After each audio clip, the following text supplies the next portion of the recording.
3 javë pas ceremonisë për fillimin e punimeve për bulevardin e ri të Tiranës, pak gjë ka ndryshuar në zonën e ish stacionit të trenit, e cila ende vazhdon të përdoret si stacion për autobuzët që shkojnë drejt Durrësit. Dita e diel është një ditë pushimi për firmën që po kryen punimet për bulevardin e ri të Tiranës, që fillon nga stacioni i trenit deri në Paskuqan. Dhe të vetmit që punojnë sot janë autobuzët dhe furgonët që bëjnë linjën Durrës-Tiranë. Pavarësisht vendimit të bashkisë për të dispostuar në zonën e Laprakës, prej ditësh autobuzët dhe furgonët vazhdojnë të pashqetësuar të punojnë në zonën e ish stacionit të trenit.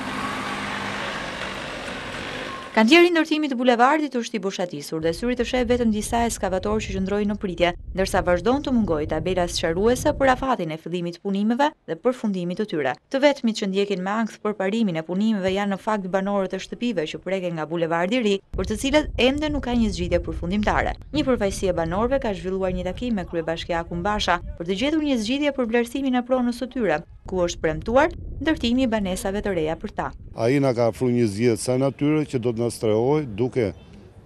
banesë për banesë, duke kemi gjetur afërsisht, nuk kemi ra modalitetet, por na ka zgjedhur një projekt ide ku mund ndërtojmë një pallat pranë Fidanishës, që cilët na strehojë neve si banor.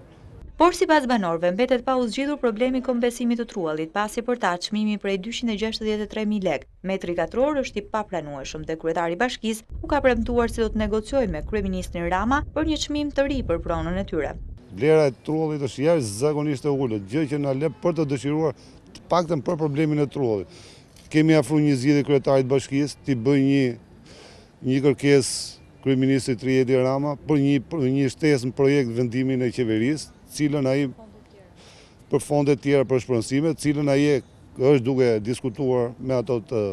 stafit vetë dhe nuk e di se sa do realizojmë. Në mbledhjen e fundit të qeverisë Berisha, 2 ditë para fillimit të punimeve u miratua vendimi për shpronësimin e objekteve që preken nga ndërtimi i bulevardit të ri. Po në rast të vendosjes së një çmimi të ri për kompensimin e pronarëve, atëherë Lulzim Bashës do t'i duhet të negociojë me kryeministrin e ri, Edi Rama, dhe ende nuk dihet si do të jetë marrëdhënia mes qeverisë së re dhe kryetarit të bashkisë, duke patur parasysh edhe precedentët kur bashkia drejtohej nga socialistët dhe qeverinë kishin demokratët.